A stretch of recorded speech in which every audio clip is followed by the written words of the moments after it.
Hola, buenas tardes a todas. Esta es la grabación que les prometí sobre la clase el día de hoy de metodología de la investigación o de seminario de investigación 3 más bien. Eh, la idea de esta clase es revisar los paradigmas en investigación y algunos nuevos enfoques. El primer paso siempre dentro de la metodología es elegir a qué enfoque o en qué paradigma estamos pensando para hacer toda la investigación. Entonces, yo sé que si les pregunto qué enfoques hay en investigación, muy seguramente me van a decir cuantitativo y cualitativo. Esto en esencia es cierto, aunque no son los únicos. También es importante que sepamos por qué son, de dónde vienen, para qué nos sirve y qué elementos nos dan el elegir uno u otro elemento de investigación. Entonces, comenzamos. Lo primero que hay que hacer es una aclaración. ¿Por qué? Porque siempre que pensamos en la ciencia, pensamos como si fuera una ciencia, lo cual es totalmente falso. Deberíamos de pensar en la ciencia. Siempre hay diferentes ciencias que conforman el cuerpo de todos los científicos, digamos, y a esto que denominamos ciencia también es muy importante que pensemos en que toda ciencia es una construcción social. Es decir, o hay un conjunto de personas, de científicos que se reúnen para decir esto es lo que es lo científico, esta es la manera de investigar. En este sentido, tenemos que hubo muy a principios del siglo pasado, por ahí de los años 20, 30, dos grupos de científicos que se reunieron a decir o a poner las bases de lo que ellos consideraban ciencia y lo que consideraban conocimiento, ¿no? Esta convención que hicieron estos científicos son muy claros hasta nuestros días. El primer grupo que se reunía en Viena, Austria, se llamó el Círculo de Viena. Y este grupo estaba integrado por una serie de médicos, biólogos, químicos, todos imbuidos o inmersos en las ciencias naturales. Entonces, ellos inventaron lo que ahora conocemos como el método científico. Ellos dijeron, la mejor manera de conocer y de hacer ciencia es teniendo una problemática, pensando en una pregunta de investigación. Se desprende una hipótesis que hay que demostrar de manera científica, medible, exacta. Estos fueron el ciclo de Viena. Muy por esa época, casi 1 o 2 años después, surgió otro grupo de científicos muy diferentes en Frankfurt, Alemania. Estos se denominaron la Escuela de Frankfurt y ellos lo que pensaban era que no toda la realidad es cognoscible de la misma manera. Sí, sobre todo las realidades sociales que son cambiantes y las realidades que tienen que ver con las ciencias de la conducta, con la música, con las artes. De hecho, ellos eran músicos, artistas, sociólogos, sí, tenían otro tipo de profesión diferente a los del Círculo de Viena. Y ellos dijeron, no, hay más cosas y mejores maneras en las cuales investigar. Mientras los del Círculo de Viena, que tenían la idea de hacer una fotografía de ciertos hechos y demostrarlos científicamente, ellos decían, no, la realidad es más compleja, sobre todo las realidades sociales, y no pueden del todo seguir o pegarse a lo que los del Círculo de Viena pretendían que fuera la ciencia. Sin embargo, he de decir que hay ciencias como la psicología, parte de la sociología que ya ha intentado apegarse a lo que proponía el Círculo de Viena, que ahora conocemos como lo cuantitativo, ¿no?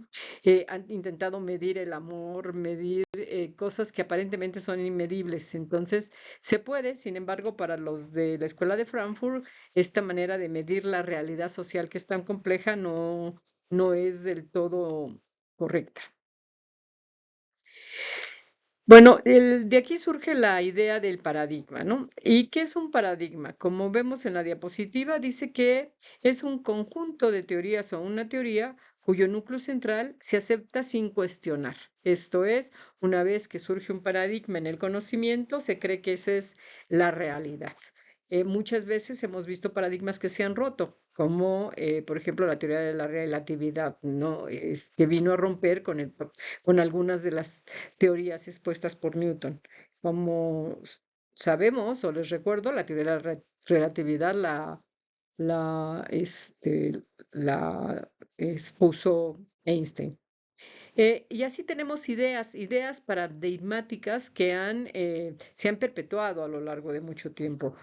A mí me gusta poner ese ejemplo de Copérnico, Darwin y Freud, que ustedes ven, porque les comentaba a los compañeros en clase, eh, eh, son las tres ideas paradigmáticas que le dieron en el ego a la humanidad.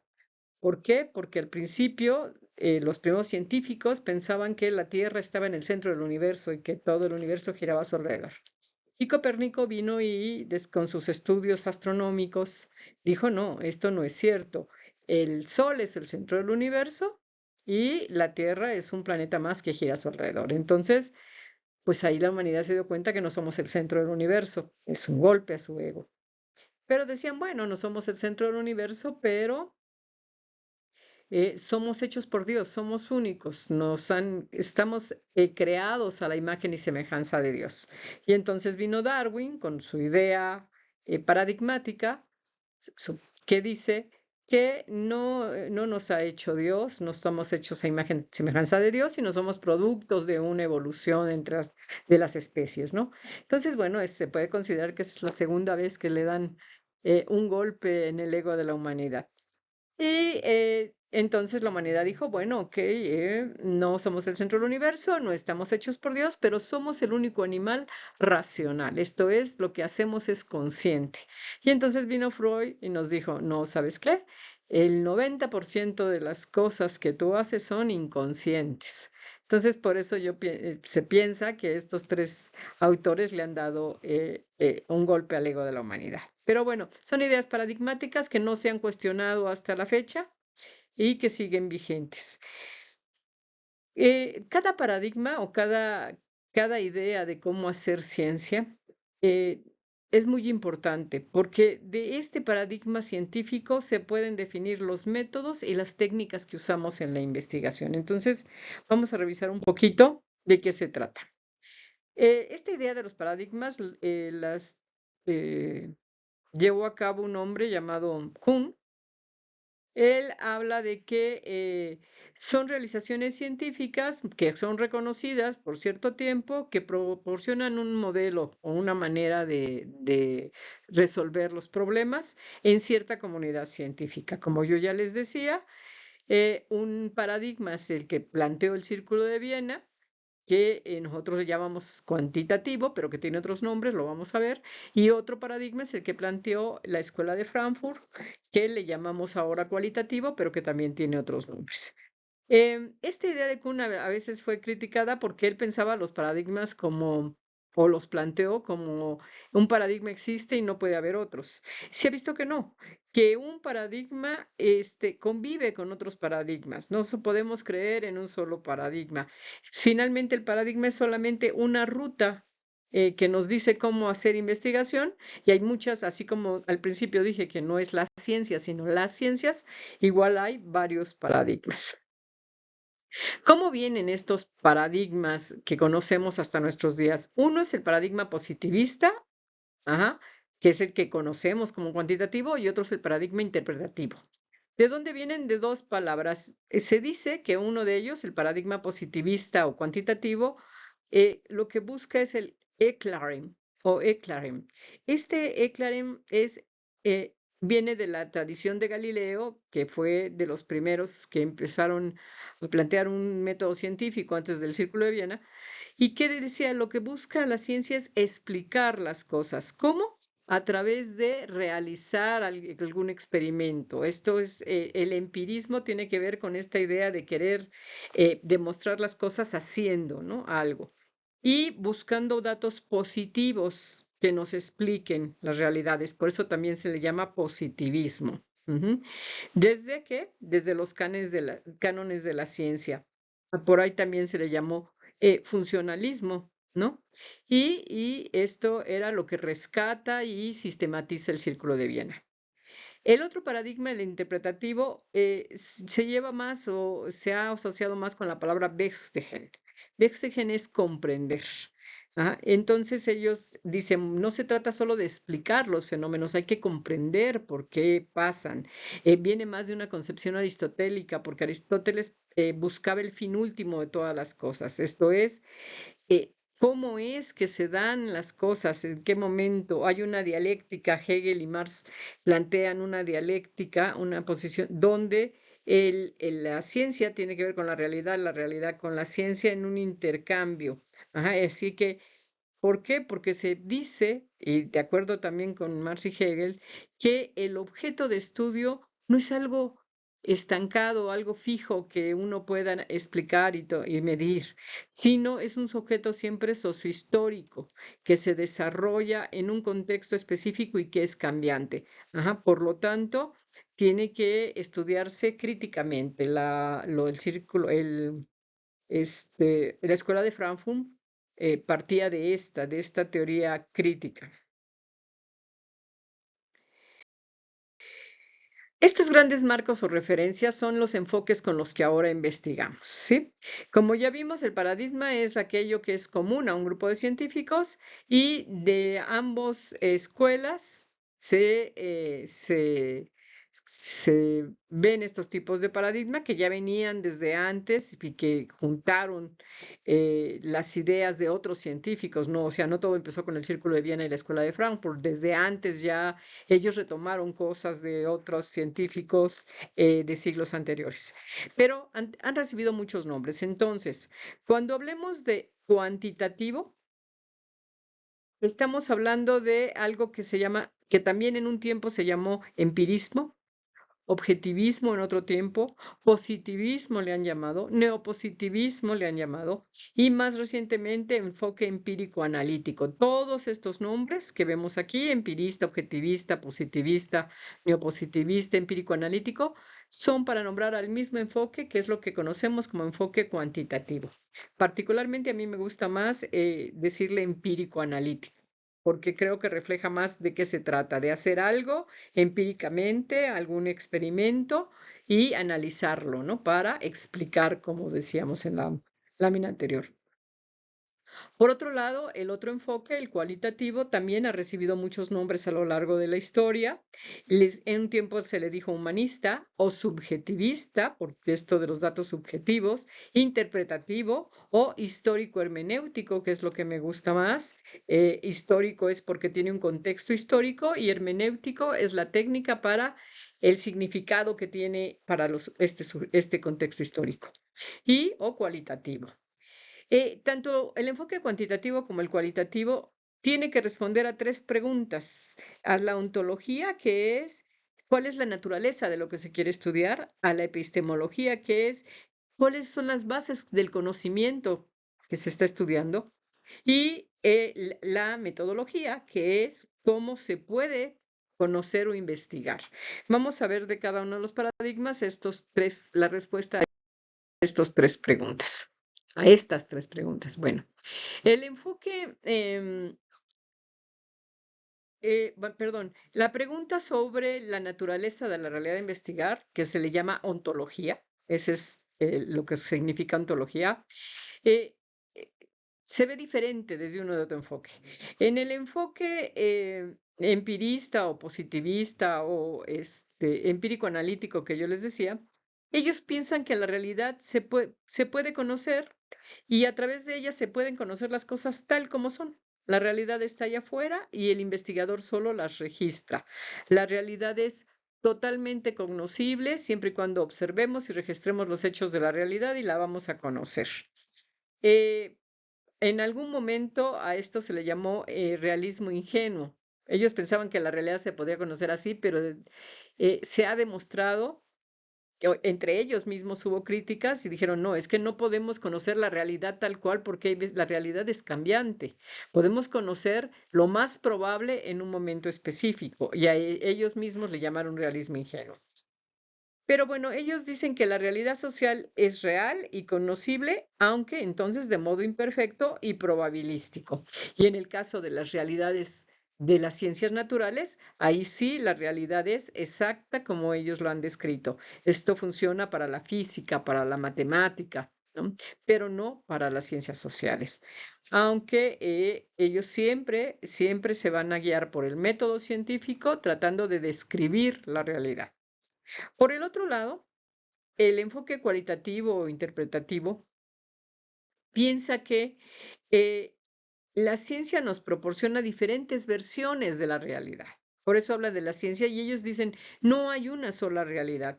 Ellos parten de un modelo que es el constructivismo, la teoría constructivista del mundo, donde ellos dicen, bueno, cada sujeto construye su propia realidad y le da un significado. Entonces, hay tantas realidades como sujetos lo piensan. Ajá, así es que la realidad es vista siempre desde quien la vive y desde quien investiga. Entonces, se fijan, mientras uno piensa que la realidad está fuera y se puede registrar, el otro piensa que la realidad entra en la cabeza del sujeto, digamos, en la mente del sujeto, y es interpretada, y cada sujeto le da una interpretación a esta realidad. Entonces, la realidad puede estar afuera, pero a la hora que yo la percibo, le doy otro enfoque o mi interpretación. En el caso de la epistemología, este es con qué bases teóricas se busca la realidad. Primero, los cuantitativos, los positivistas, ellos buscan resultados que sean probablemente ciertos. Ellos buscan certezas, no verdades. Buscan cosas que se puedan explicar, que se puedan medir, que puedan ser objetivas. Ajá. Entonces hacen experimentos, por eso de ahí viene el empirismo, ¿sí? Hacen hasta decidir que dos variables, una variable influye en otra, es un experimento. Decidir que hay dos variables, por ejemplo, soledad y depresión, y que vivir solo influye en la depresión, ya de alguna manera estamos controlando el experimento. Para ellos todo es un dualismo, todo es causa, efecto, y siempre tienen que o quieren ver qué causa, qué efecto tiene una variable en otra variable. También ellos piensan que este, hay variables, no siempre es causa-efecto, a veces hay variables que se relacionan entre sí y quieren buscar la relación entre variables, pero lo más común es que tengan una idea de causa-efecto. Y ellos dicen que la investigación se hace con objetividad, perdón, que hay una distancia entre el investigador y el objeto de estudio. Esto es, yo investigador estoy aquí como si estuviera viendo bajo un microscopio a la sociedad o la realidad que estoy registrando y estudiando, sin involucrarme con esta realidad. Yo solo registro la realidad y la explico. ¿Para qué? Para hacer leyes. Lo que busca el cuantitativo siempre es ver qué hay en común en un caso, en otro caso, en otro caso, en otro caso, para hacer generalizaciones. De estas generalizaciones hacer teorías y luego estas teorías aplicarlas a casos futuros similares. Esa es la idea del positivismo. En el caso del interpretativismo, la epistemología, bueno, ellos piensan que la ciencia busca siempre el significado de las cosas. Ajá. No, ellos no piensan en causa ni efecto. Hay una ausencia de esta idea de dualismo. Solamente son aspectos de la realidad que se combinan y que están ahí. Ajá. Y ellos, por eso les llaman subjetivismo, porque ellos piensan que la realidad está o depende del sujeto que la expresa. Buscan también la hermenéutica como método, ¿no? La hermenéutica se usa, por ejemplo, para el estudio de signos y símbolos de sociedades que ya no están y que no podemos entrevistar al sujeto para que nos diga, no podemos entrevistar algún personaje histórico o a los apóstoles para que nos digan por qué escribieron, cómo escribieron ¿cómo se llaman? Sus mandamientos, no, no se llaman mandamientos, ahorita me acuerdo, sus evangelios, ¿no? Sino más que interpretando lo que ellos quisieron decir de acuerdo a su contexto de lo que sucedía. Esa es la hermenéutica. Ellos piensan que investigar al objeto es también relacionarse con él, ¿sí? No hay generalizaciones, son casos individuales que van estudiando, donde siempre lo que permea es la interpretación de la realidad y el punto de vista del sujeto. En cuanto a la metodología, también son muy diferentes, ¿no? El cuantitativo o positivista siempre va a seguir los pasos del método científico. Esto es, problema de investigación, pregunta, objetivos, hipótesis, experimento para la demostración de la hipótesis, ¿no? Siempre es experimental, trata de tener la mayoría de las variables controladas o al menos hacer lo mismo de la misma manera, hace un cuestionario y pregunta al mismo cuestionario a diferentes personas, pero que tienen las mismas características en las mismas condiciones. Entonces, trata siempre de hacer experimentos donde trata de controlar el entorno. Ajá, entonces predomina aquí el método de comprobación de hipótesis. Y si piensan que hay una separación, ya les decía yo, entre yo como observador y el objeto observado. Ujú. Hay técnicas, utilizan técnicas cuantitativas, utilizan cuestionarios, escalas, inventarios, listas de cotejo o listas de observación, todo lo que pueda registrarse, medirse y aplicarse de la misma manera. Y analizan variables. Para ellos siempre hay variables, como piensan en causa-efecto, hay una variable independiente que es la que elige el investigador y que tiene un efecto en otra variable, que es la variable dependiente. En el caso de lo cualitativo o interpretativo, el método precede de la realidad que se estudia, ¿sí? Aquí el método va surgiendo, va interpretando los significados y usa mucho también, aparte de la hermenéutica, la fenomenología. Esto es la voz de los sujetos. Lo que interesa siempre es qué opinan los sujetos, cómo viven el hecho, cómo interpretan el hecho. Por eso hay mucho esta idea de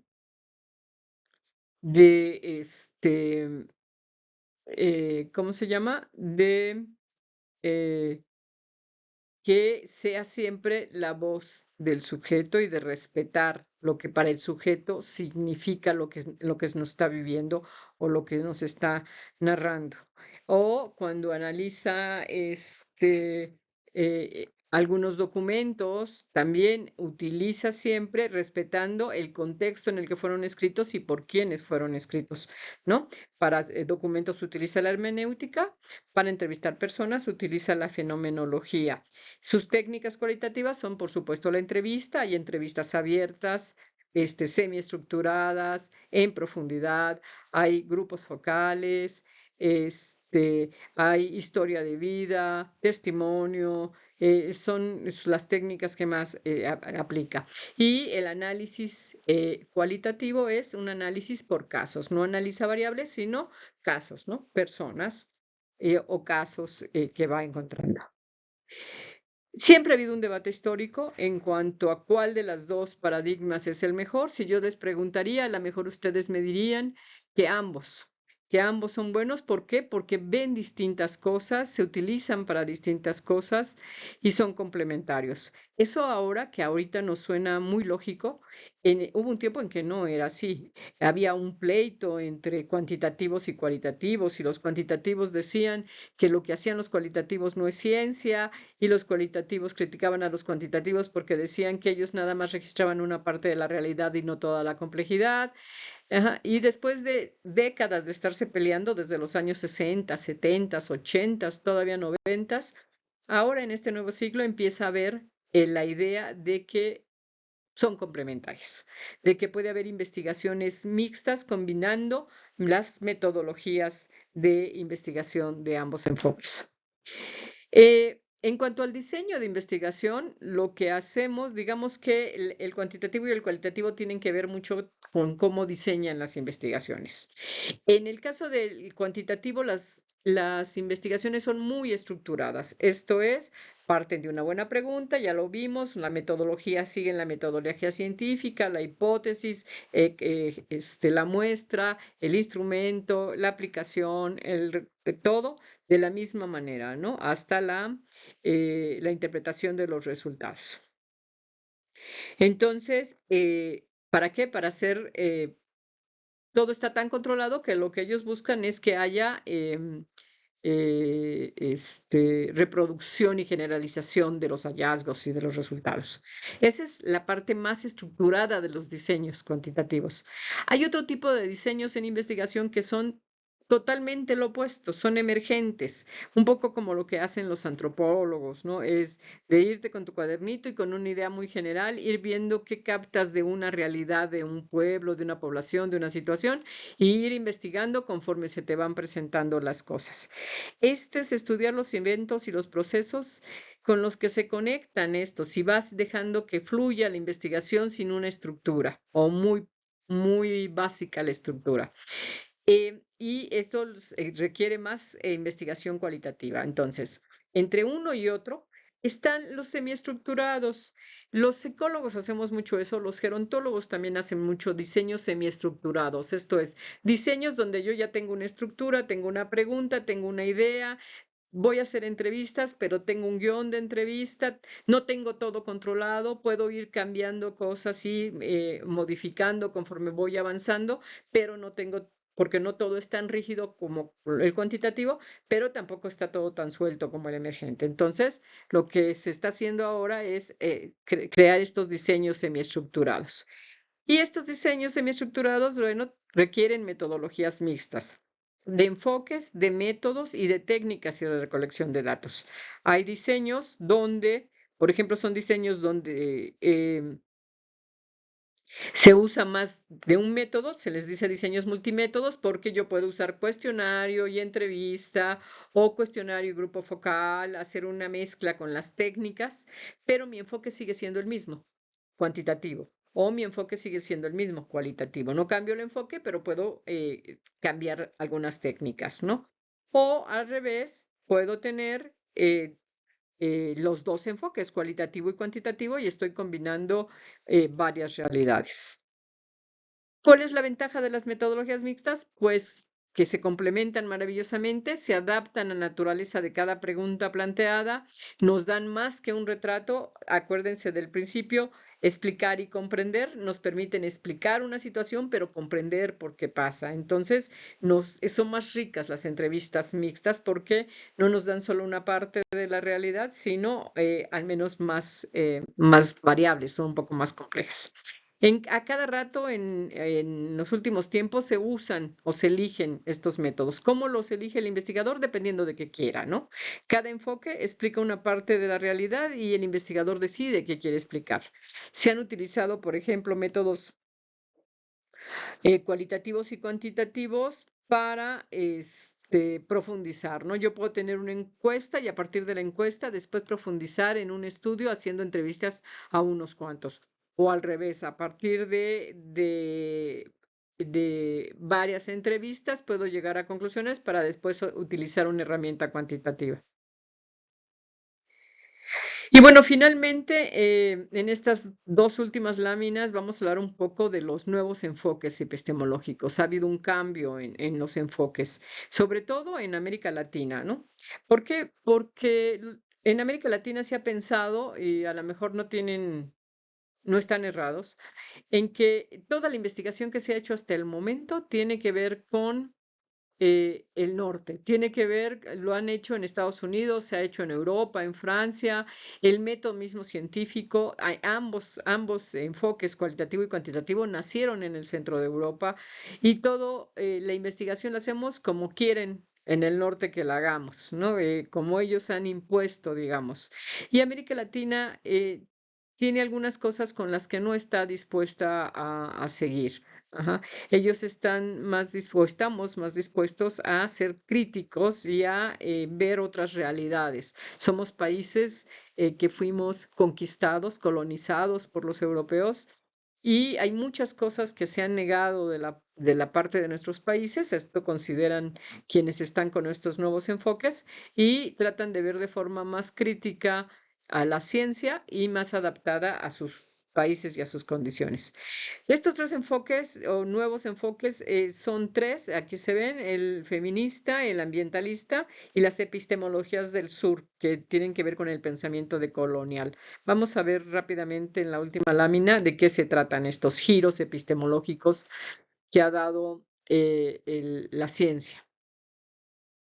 El primer giro surgió con el enfoque feminista. Esto fue desde los años 70, ¿no? ¿Por qué? Porque al integrarse más las mujeres al campo de la ciencia, empezaron a pensar exactamente que la ciencia estaba hecha por hombres y que muy pocas veces se tomaba en cuenta la condición y la diferencia entre hombres y mujeres. Ellas siempre han estado muy pendientes de que se meta el enfoque de género en las investigaciones.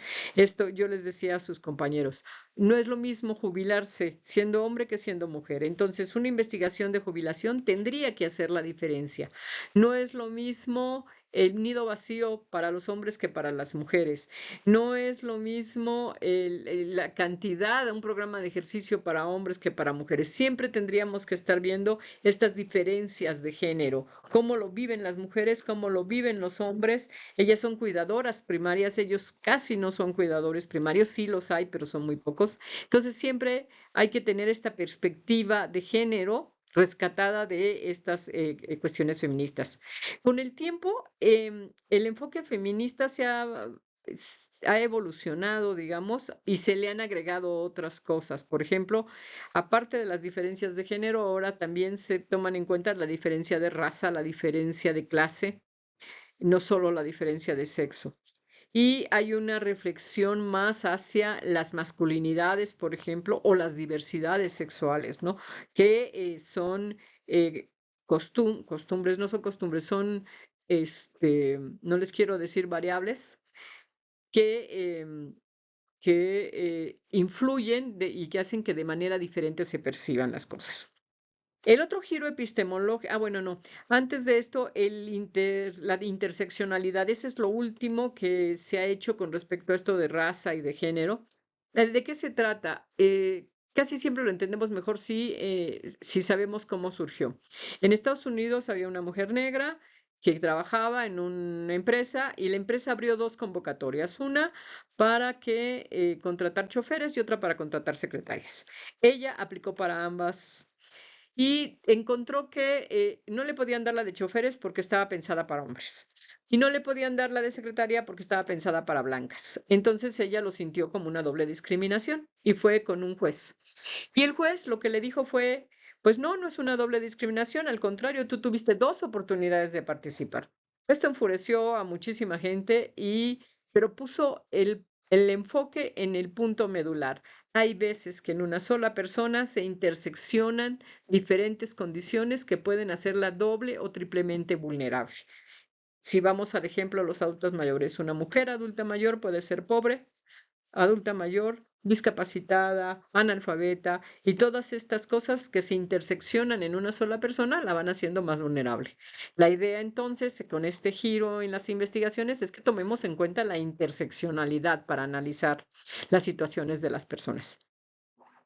El siguiente giro epistemológico es el ambiental, con todo este enfoque que ha venido últimamente sobre el planeta que estamos dejándole a las siguientes generaciones, ¿no? Hay que comprender entonces cómo el ambiente y el entorno y la naturaleza interseccionan o se relacionan con las personas. Ajá. Hay que entonces hacer también o tomar el entorno y el ambiente y todo lo que se relaciona con el mundo de las personas, no solo en la naturaleza, sino en lo ético, en lo político, en lo económico, en lo social, todo el contexto para hacer investigación.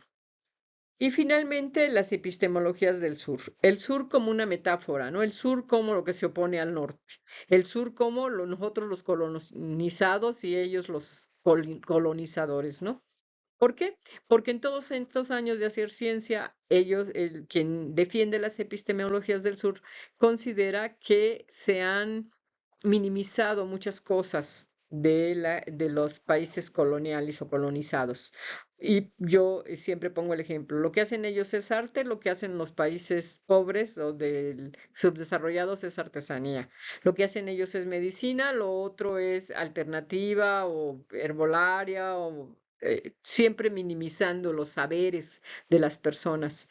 Las antiguas, em, las antiguas seres humanos o grupos humanos que comprendieron perfectamente la astronomía, la naturaleza, la medicina, se ha degradado todos estos saberes y todos estos conocimientos.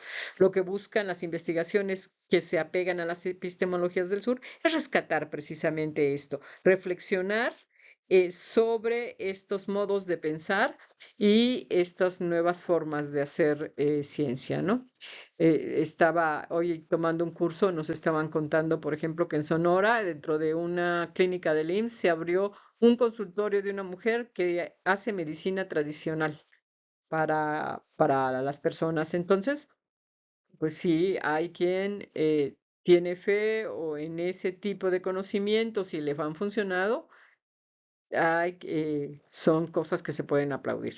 Entonces, bueno, estos tres giros también hay que tomarlos en cuenta a la hora de que hacemos investigación. Hay que tomar en cuenta diferencias entre hombres y mujeres o masculinidades o la interseccionalidad. Hay que tomar en cuenta el entorno y hay que tomar en cuenta los saberes de las personas, no en todas las investigaciones, depende del tipo de investigación. Entonces, bueno, estos son los enfoques. Si quieren saber más, aquí hay un poco de la bibliografía de donde saqué toda la información. Cualquier cosa, de todos modos, estoy a sus órdenes. Lo que tienen que hacer ahora es, en el 5.1, es primero pensar su investigación, qué es lo que busca, qué es lo que quiere, hasta dónde quieren llegar, quieren explicar, quieren comprender, quieren aplicar cuestionario nada más, quieren entrevistar a las personas, quieren hacer algo mixto. Y en el 5.1 tienen que poner a qué enfoque se apegan. Mi enfoque es el histórico hermenéutico porque y poner un autor. O mi enfoque es el enfoque empírico analítico o es mixto por tal cosa. ¿Dónde pueden encontrar? Yo les puse en el Teams.